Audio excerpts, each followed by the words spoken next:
untuk kita belajar hari ini? Ada atau tidak? Kalau kita belajar KKA itu pelajaran yang menyenangkan. Betul atau tidak?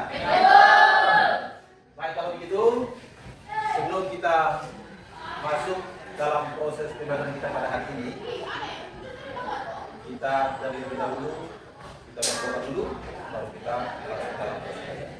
Karena itu, perlu minta satu orang untuk mengikuti kita dalam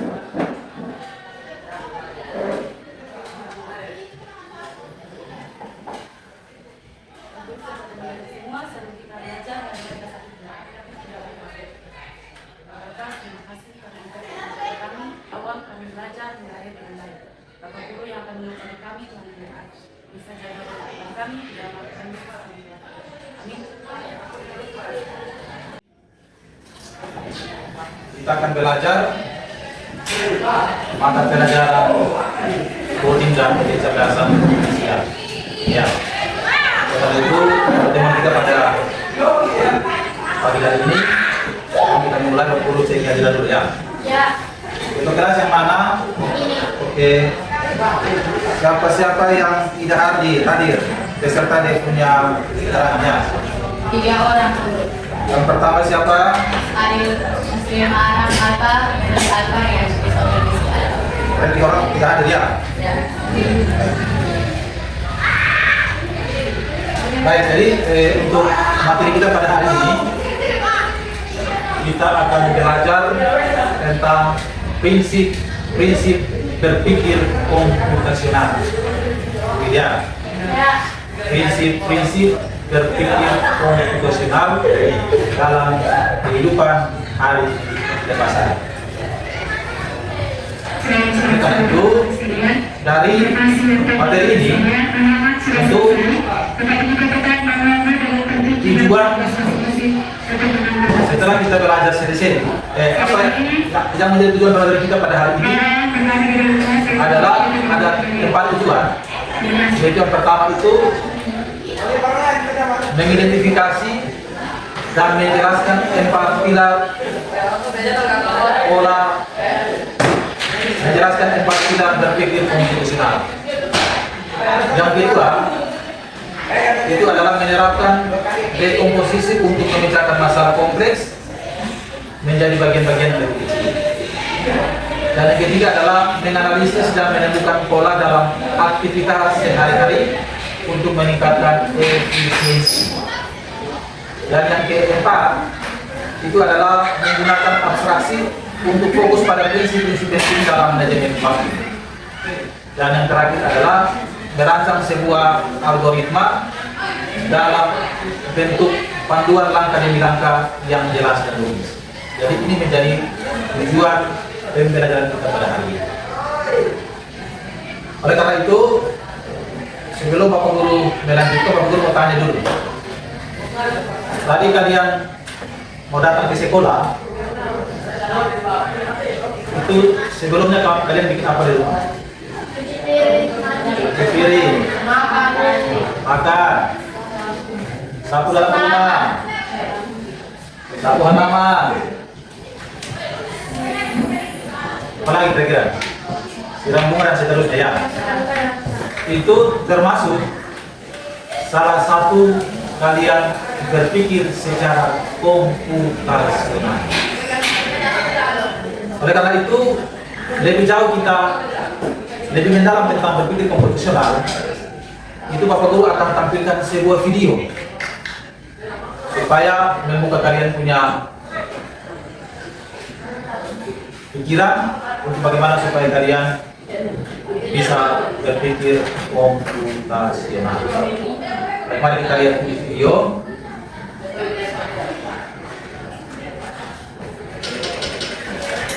Pengenalan computational thinking. Hai teman kece, coba tebak apa artinya computational thinking atau berpikir komputasional? Adakah yang memakan jeli dan melihat kata komputasional di sini? Jadi mungkin ada hubungannya dengan komputer ya? Iya, betul sekali. Coba buat kamu yang sudah mendengar benar. Berpikir komputasional adalah proses berpikir untuk menyelesaikan masalah dengan efisien. Dalam ilmu komputer, proses berpikir ini dilakukan sebelum mulai menulis coding atau pemrograman. Jika sudah direncanakan dengan baik, maka coding yang ditulis akan sesuai dengan kebutuhan dan dapat diselesaikan dengan cepat dan tepat. Tapi ternyata berpikir komputasional juga bisa dilakukan tanpa komputer dan tanpa internet loh. Malah sebenarnya kita pun sudah menerapkannya dalam kehidupan sehari-hari, mulai dari tugas gigi, mencatat tugasan pelajaran, hingga melihat kertas untuk sekolah besar. Nah, kalau kita sudah bisa menerapkannya setiap hari, berarti kita semua sudah mahir dong. Sebelum itu, contoh tadi kita menerapkan berpikir komputasional pada masalah yang sederhana.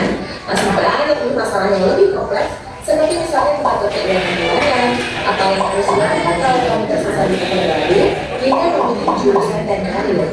Lalu yang lebih penting lagi, ketika kamu dewasa nanti, kamu akan menghadapi era industri 4 dan bahkan 5. Di sini kamu perlu kecakapan untuk memanfaatkan dunia digital, mulai dari mencari dan memilah informasi yang kamu perlukan, hingga menggunakan informasi itu untuk membuat keputusan penting dalam hidupmu.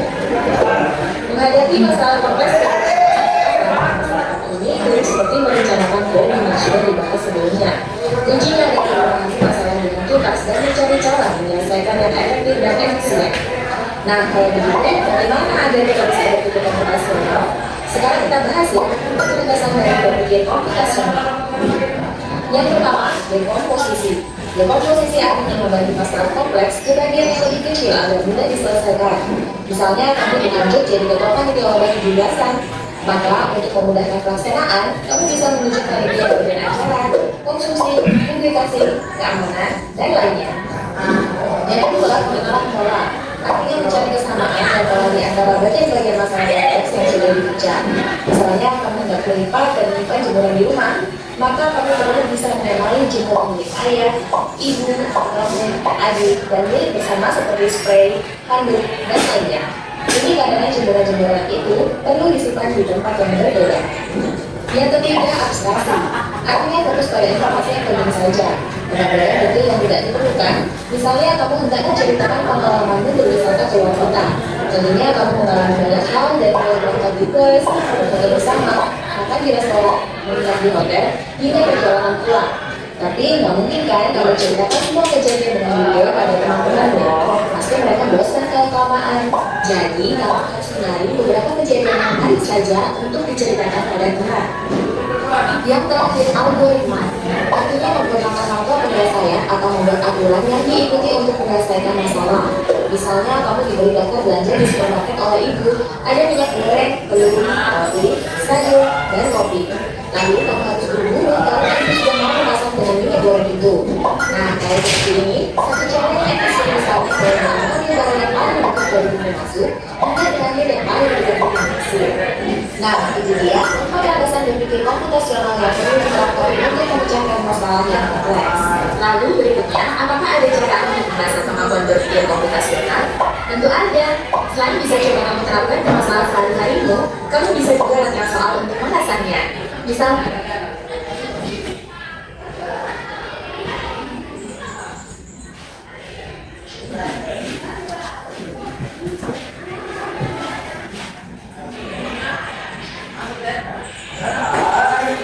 ya, itu video untuk bagaimana supaya membuat kalian punya wawasan terkait dengan berpikir komputasional. Aku mau tanya dulu. Setelah kalian menonton video tadi, siapa yang bisa menjelaskan atau memberikan pengertian atau definisi tentang berpikir komputasional? Berpikir komputasional itu apa? Siapa yang bisa? Berpikir komputasional itu apa? Seperti apa? Sesuai dengan pikir yang berlaku. Apa? Siapa yang bisa?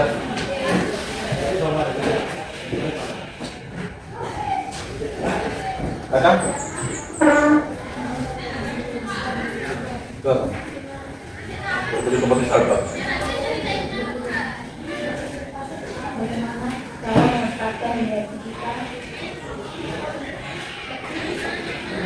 Jadi berpikir komputasional itu adalah berpikir bagaimana supaya kita bisa menyelesaikan sebuah masalah secara efektif dan efisien. Lihat, jadi berpikir komposisional adalah bagaimana cara untuk kita bisa menyelesaikan sebuah masalah. Lihat, secara apa? Efektif dan efisien. Lihat, itu yang disebut sebagai berpikir komputasional. Paham ya? Oleh karena itu, ketika kita dihadapkan dengan masalah, berarti kita harus berpikir komputasional. Nah, berpikir komputasional ini ternyata dibagi menjadi 4 pilar utama. Lihat, 4 pilar utama untuk bagaimana supaya kita bisa menyelesaikan sebuah masalah. Yang pertama itu kita harus berpikir secara dekomposisi. Berpikir secara apa? Dekomposisi. Yang kedua itu apa? Pengenalan pola. Yang ketiga itu apa? Abstraksi. Dan yang keempat itu apa? Algoritma. Kita dengan penuh percaya diri untuk bisa mengikuti ujian nanti. Ya, kita bisa mengikuti ujian. Tetapi kalau tanpa ada persiapan, yang jelasnya bahwa kita memang ikut ujian, tetapi hasilnya tidak sesuai yang Bapak Ibu harapkan. Jadi berpikir komputasional ini adalah bagaimana supaya kita bisa berpikir untuk bisa menyelesaikan sebuah masalah secara efektif dan secara efisien. Materi apa yang harus saya pelajari? Kapan saya harus belajar? Lihat. Metode apa yang harus saya pakai?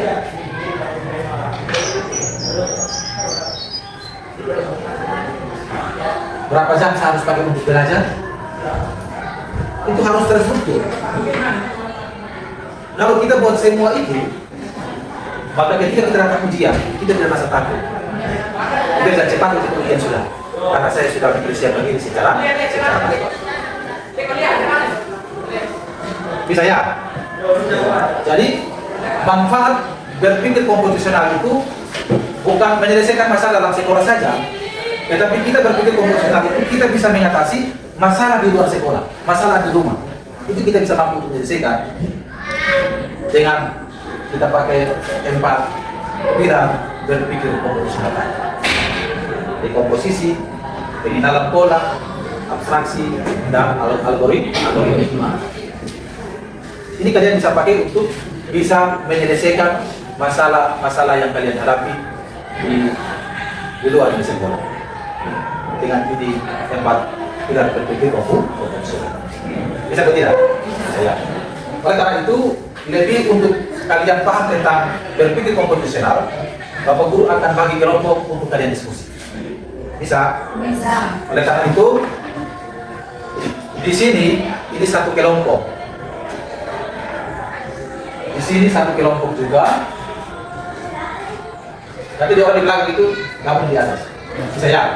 Jadi satu kelompok, terus yang di sini satu kelompok. Jadi ini kelompok 1, kelompok 2, kelompok 3, tambah dengan bosku di belakang. Bisa ya? Ya, sekarang dulu ke kelompok sudah.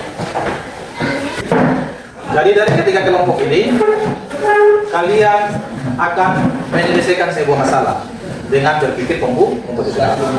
Bapak Guru hanya kasih satu masalah saja, gitu ya? Satu masalah untuk ketiga kelompok ini. Jadi masalah yang sama, kelompok 1 sama, kelompok 2 juga sama, kelompok 3 juga sama.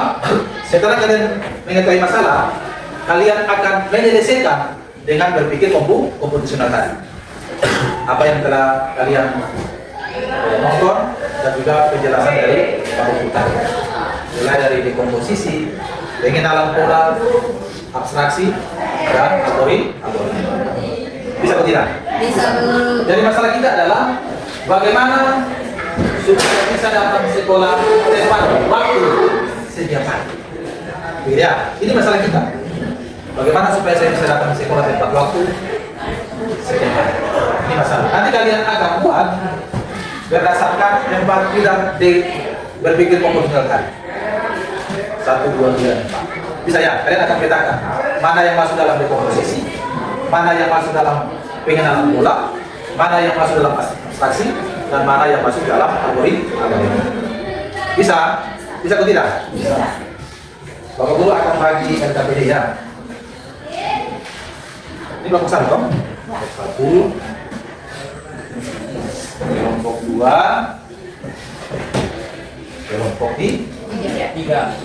Nanti masing-masing kelompok itu tentukan siapa yang koordinator. Itu kalian punya A. Waktu bisa silakan bagi ke kelompok 1, kelompok 2, dan kelompok 3.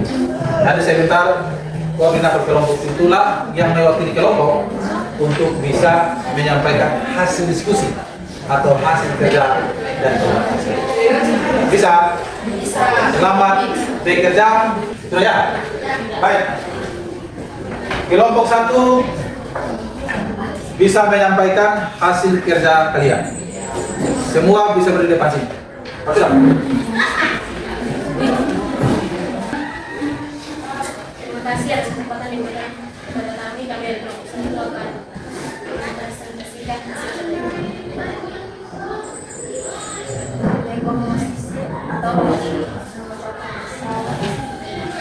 kita bicara masalah dasar datang tepat waktu menjadi tugas yang seorang keluarga dikelola. Tugas 1, bangun tidur pagi. Kapan habis tidur di malam hari? Bagaimana cara agar alarm efektif? Bagaimana melawan rasa malas di bangun? Yang kedua, persiapan diri di pagi hari. Yang pertama, mandi dan sikat gigi. Yang kedua, mengenakan seragam. Yang ketiga, sarapan. Yang ketiga, persiapan perlengkapan sekolah. Yang pertama, memastikan buku pelajaran sudah sesuai jadwal. Yang kedua, menyiapkan semua alat tulis dan PR. Yang keempat, perjalanan ke sekolah. Yang pertama, menggunakan transportasi atau jalan kaki diantar atau angkutan umum. Yang kedua, berapa lama waktu yang dibutuhkan untuk perjalanan. Yang ketiga, jam berapa kadang lambat harus berangkat ke dalam rumah. Yang kedua, pola pengenalan atau mencari kesamaan. Kita amati tugas-tugas tadi dan cari pola atau tren yang berulang. Ini membuat kita membuat prediksi atau keputusan yang lebih baik. Pola waktu, yang pertama, setiap hari Senin ada upacara, jadi harus tiba 15 menit lebih awal dari hari biasa. Yang kedua, jika malamnya tidur di atas jam 10 malam, paginya pasti sulit bangun dan semua persiapan menjadi terburu-buru. Yang kedua, pola kondisi. Setiap kali hujan, jalanan menjadi lebih macet, waktu perjalanan bisa bertambah 10-20 menit. Yang kedua, jika diantar orang tua, perjalanan hanya butuh 15 menit, jika naik angkot umum butuh 30 menit. Pola persiapan. Jika menyiapkan buku dan seragam di malam hari, persiapan pagi menjadi lebih cepat 10 menit.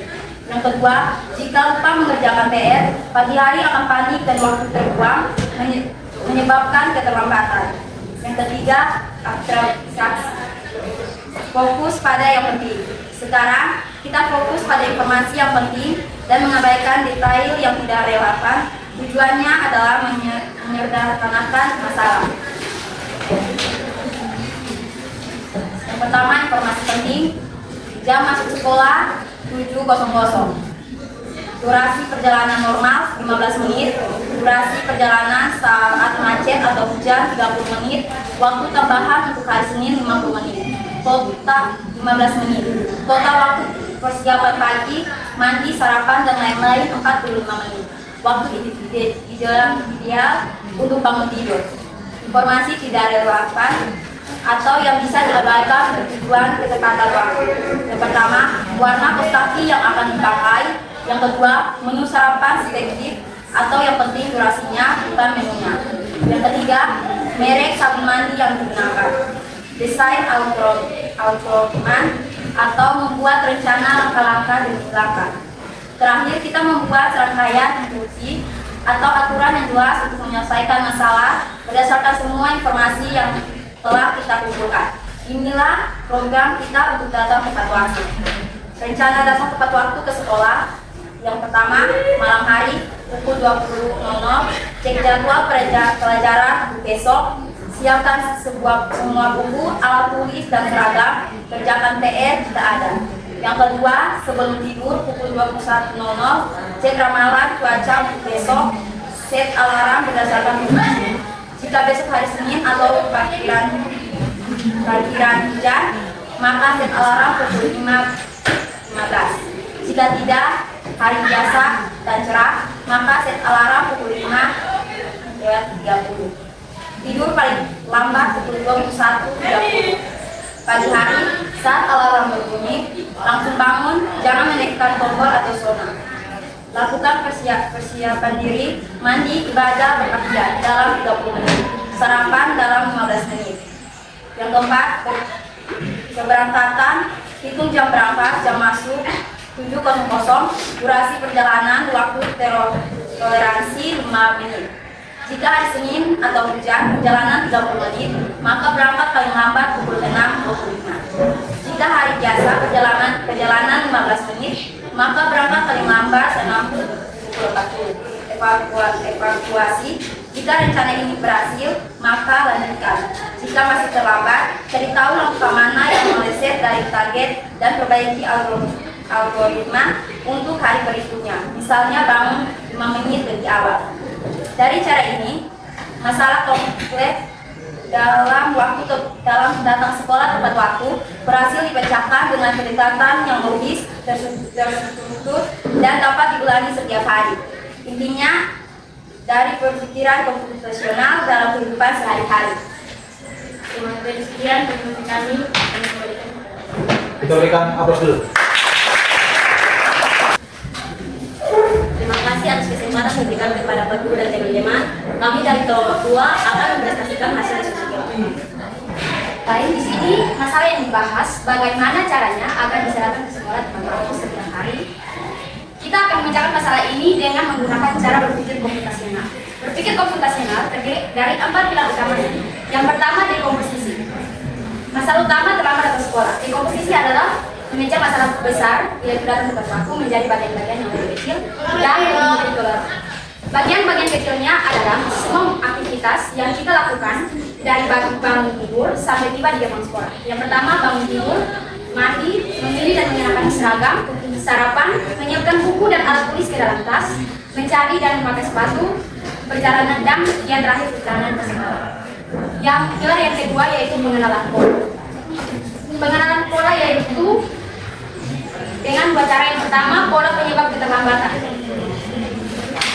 yaitu apakah kamu selalu menghabiskan 10 menit untuk mencari pelajaran di pagi hari. Yang kedua, apakah lalu lintas di jalan selalu macet pada jam 6.45. Apakah membeli pakaian selalu memakan waktu lama. Yang kedua, pola kebersihan. Yang pertama, apakah saat kamu menyiapkan tas di malam hari pagimu menjadi lebih lancar. Yang kedua, apakah saat kamu tidur lebih awal kamu lebih mudah bangun. Mengenali pola ini membantu kita tahu di mana letak masalah utama. Yang ketiga yaitu pilar abstraksi. Di tahap ini kita fokus pada informasi yang paling penting dan mengabaikan detail yang tidak relevan untuk menyelesaikan masalah. Yang harus kita lakukan yaitu mencatat informasi penting atau fokus kita. Yang pertama yaitu waktu bangun pagi yang ideal. Yang kedua, total durasi yang dibutuhkan untuk mandi, berpakaian, dan bersarapan. Yang ketiga, waktu pasti untuk berangkat dari rumah. Dan yang terakhir, estimasi waktu perjalanan ke sekolah. Dengan abstraksi, kita menyederhanakan masalah menjadi saya butuh berapa menit untuk bersiap dan berapa menit untuk perjalanan. Jadi saya harus bangun pukul berapa. Pilar yang terakhir yaitu desain algoritma. Ini adalah langkah terakhir di mana kita membuat serangkaian instruksi langkah dan langkah seperti resep untuk diikuti setiap hari agar tujuan tercapai. Pilar ini mulai bertahap, yaitu yang pertama tahap malam hari. Kita harus yang pertama siapkan seragam, yang kedua siapkan buku, dan yang ketiga siapkan perlengkapan lain, yang keempat atur alarm, dan yang terakhir kita harus tidur sebelum pukul 9.30. Tahap yang kedua yaitu tahap pagi hari. Saat jam alarm berbunyi pada jam 5.30, kita harus segera bangun dan matikan alarm. Kita mandi dan sikat gigi selama 20 menit, yaitu dari jam 5.30 sampai jam 5.50. Yang kedua, kita kenakan seragam yang sudah disiapkan dari jam 5.50 sampai jam 6.10. Jam 6.00, Dan yang ketiga kita sarapan dari jam 6 tepat sampai jam 6.15. Dan yang keempat, pakai sepatu dan ambil tas. Dan yang terakhir kita berangkat dari rumah. Dengan demikian, algoritma ini secara konsisten tidak hanya mengatasi masalah datang terlambat, tetapi juga melatih cara berpikir yang terstruktur dan sangat berguna untuk memecahkan masalah lainnya dalam hidup. Demikian hasil presentasi kami ucapkan terima kasih.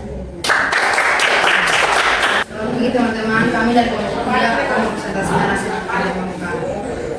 Baik teman-teman, di sini kami membahas memecah masalah dengan berpikir komputasional. Berpikir komputasional membantu kita membuka masalah yang terlalu besar dan rumit menjadi serangkaian langkah yang logis dan mudah diikuti. Mari kita gunakan 4 pilar utamanya. Yang pertama, dekomposisi. Pertama, kita pecah masalah besar, datang ke sekolah tepat waktu menjadi beberapa tugas kecil yang lebih mudah dikelola. Aktivitas malam hari, menyiapkan buku pelajaran dan tugas sekolah, menyiapkan seragam dan perlengkapan lain seperti sepatu, kaos kaki, topi, dan lain-lain. Aktivitas pagi hari, bangun tidur, merapikan tempat tidur, mandi dan sikat gigi, mengenakan seragam, sarapan, pengecekan terakhir, pastikan tidak ada yang tertinggal, perjalanan ke sekolah, jalan kaki, menggunakan motor, angkutan umum, dan lain-lain. Tiba di gerbang sekolah, berjalan dari gerbang ke dalam kelas. Yang kedua, pengenalan pola. Sekarang coba amati rutinitasmu selama seminggu dan cari pola atau kebiasaan yang sering menyebabkan keterlambatan. Ini seperti menjadi detektif untuk kebiasaanmu sendiri. Pola distraksi. Apakah kamu langsung membuka media sosial setelah bangun tidur? Berapa lama waktu yang terbuang? Contoh, ternyata saya menghabiskan 15 menit untuk skor TikTok sebelum mandi. Pola waktu tidak terduga. Apakah sering ada kejadian mendadak yang memakan waktu? Contoh, setiap Selasa dan Kamis, jalanan lebih macet atau saya sering lupa menarik kunci motor. Dan ketiga, pola durasi. Berapa lama waktu sebenarnya yang kamu butuhkan untuk setiap aktivitas? Mungkin perkiraanmu selama ini salah. Contoh, saya pikir sarapan hanya 5 menit, ternyata butuh 15 menit. Pilar yang ketiga, abstraksi. Setelah menemukan pola, kita fokus pada informasi yang paling penting dan menyaring detail yang tidak relevan. Kita akan membuat sebuah rumus sederhana untuk pagi. Faktor kunci yang mempengaruhi waktu. Waktu tiba di sekolah, jam berapa bel masuk berbunyi, misal jam 7.00. Target tiba, kamu harus tiba di sekolah setidaknya 10 menit lebih awal. Target jam 6.50. Durasi perjalanan rata-rata, tambah waktu cadangan, berapa lama perjalanan normal ditambah 10 kurang 15 menit untuk macet atau hal tak terduga. Misal 20 menit, 20 menit. Total waktu persiapan di rumah, jumlah waktu yang dibutuhkan untuk semua aktivitas pagi. Misalnya mandi 15 menit, tambah berpakaian 5 menit, tambah sarapan 15 menit, persiapan akhir 5 menit sama dengan 40 menit.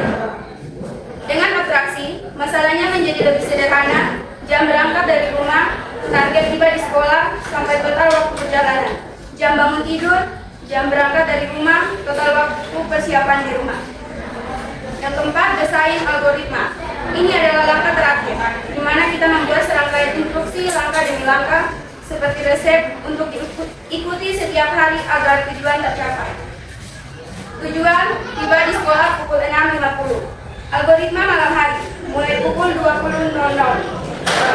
Siapkan semua buku dan tugas sesuai jadwal besok, masukkan ke dalam tas. Siapkan seragam lengkap, kaos kaki dan sepatu di tempat yang mudah dijangkau. Atur alarm, letakkan HP atau jam alarm di seberang ruangan agar kamu terpaksa bangun untuk mematikannya. Tidur paling lambat pukul 22.00 untuk memastikan istirahat cukup. Algoritma pagi hari. Contoh berdasarkan perhitungan di atas. Target berangkat jam 6.20, total persiapan 40 menit, maka jam bangun 5.40. Jam 5.40 alarm berbunyi. Jika alarm berbunyi, maka langsung bangun, matikan alarm, dan jangan kembali ke kasur. Jam 5.40 sampai 6.00, mandi, sikat gigi, dan kenakan seragam. Jam 6.00 sampai jam 6.15, sarapan 15 menit. menit. Aturan selama sarapan tidak boleh membuka HP. Jam 6.15 sampai 6.20 pakai sepatu, cek kembali tas, ambil kunci atau buang saku.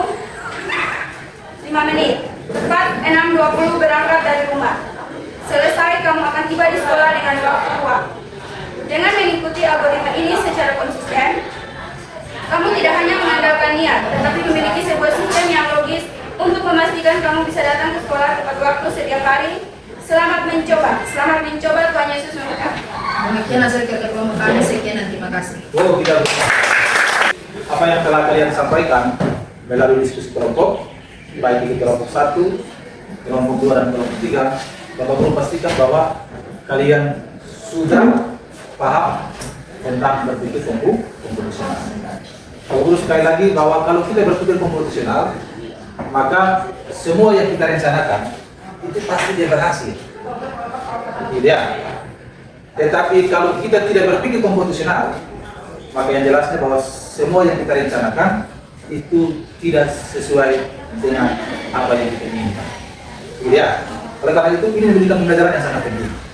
Saya perlu sampaikan bahwa bukan kita berpikir komputasional ini bukan kita hanya sekedar untuk bisa menyelesaikan masalah di sekolah, tetapi dengan berpikir komputasional ini kita bisa menyelesaikan atau bisa menyelesaikan persoalan yang ada dalam setiap rumah tangga kita masing-masing. Gitu ya. Oleh karena itu, dari penjelasan kelompok 1, kelompok 2 dan kelompok 3 ini, kira-kira siapa yang bisa menyimpulkan? Coba silakan. Dari pembelajaran dan tugas kelompok ini, kita bisa menyimpulkan, kita bisa tahu apa itu berpikir komputasional, cara penerapannya, cara pemecahannya, dan bagaimana memanfaatkan waktu yang tepat. Ya. Jadi kita berpikir komputasional itu kita berpikir secara terstruktur, secara efektif dan secara efisien. Itu yang penting dari situ. Oleh karena itu kita punya pertemuan sampai di sini. Nanti minggu depan itu kita semua ada di lab komputer. Kita ada di lab komputer untuk kita buat. Kita punya lagu kelas, lagu kelas 10D. Dengan dasarnya adalah harus berpikir komputasional. Jadi berpikir komputasional ini bukan hanya sekedar menyelesaikan masalah ini saja, tetapi kita bisa menyelesaikan masalah ada tugas yang kita mau kerjakan. Itu nanti minggu depan kita akan ada di lab dan Bapak Guru akan bimbing untuk kalian bisa menyelesaikan tugas kasih, yaitu bagaimana supaya kita bisa buat lagu kelas 10D. Oke? Untuk kita punya tema dan seterusnya, minggu depan baru kita sepakat. Kita punya lagu kelas 10D dengan tema apa? Oke ya? Nanti kita rancang itu, setelah kita baru punya tema selesai, baru kita buat kita punya lagu. Dan lagu itu kita akan pakai di setiap pertemuan. Kalau ada mata pelajaran poli, berarti lagu kita buka, kita dengar, baru kita masuk dalam proses belajar. Oke? Mantap? Mantap. Kalau begitu, kembali ke tempat masing-masing. Masa depan kalian itu ditentukan hari ini. Dan masa depan itu kalian sendiri yang tentukan. Bisa? Bisa. Jadi, mau hidup baik ke depan, harus berada dari sekarang. Apalagi era sekarang ini kan era digital. Maka, mata pelajaran publik ini menjadi salah satu solusi untuk bisa kalian pakai untuk bisa menghadapi tantangan hari depan. Bisa ya? Bisa. Untuk sebentar pulang, tetap hati-hati. Ya. Besok datang apa yang telah kita pelajari itu, datang sekolah jangan terlambat lagi, tepat waktu. Itu kita harus berpikir secara komputasional. Oke? Paham? Untuk mengakhiri pertemuan kita atau pembelajaran kita pada hari ini, Bapak Guru minta salah satu siswa atau murid untuk bisa membawa kita. Bapak Guru dan teman-teman, sebelum kita mengakhiri kita, mari kita sama dalam waktu Dan atas doanya kita Tuhan berkati dan 1, 2, 3.